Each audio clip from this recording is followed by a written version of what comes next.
25 তারিখে এখানে মানে মানুষের মহামিলন এবং মহামেলায় পরিণত হবে, এই ব্যাপারে আমরা নিশ্চিত।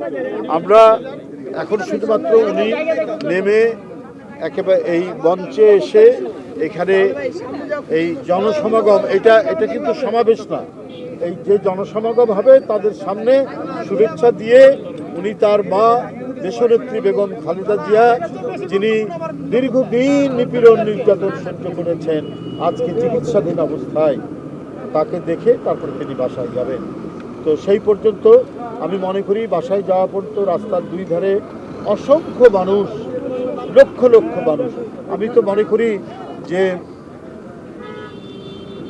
1/2 কোটিরও বেশি মানুষের উপস্থিতি হবে সেদিন ঢাকায় ইনশাআল্লাহ।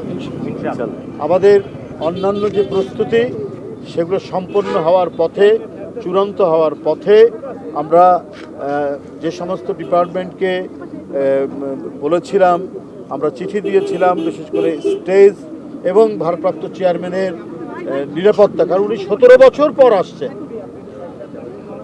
জাতীয়তাবাদী শক্তির একজন প্রতীক, তাকে নানাভাবেই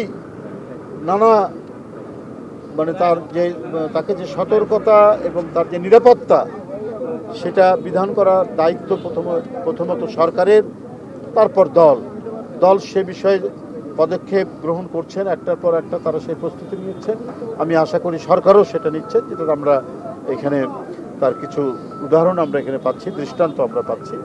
সব মিলিয়েই আগামী পরশু দিনের বিএনপির ভারপ্রাপ্ত চেয়ারম্যান জনাব তারেক রহমানের স্বদেশ প্রত্যাবর্তন শান্তিপূর্ণ এবং জনতার অসংখ্য জনতার শুভেচ্ছায় সিক্ত হবেন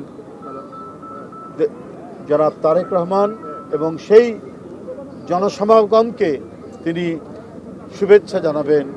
অনেক দিন পর তিনি ফিরে আসছেন, তাদেরকে অভিবাদন জানাবেন। খবরের কাগজ, নিখাত, নির্ভীক, নিরপেক্ষ।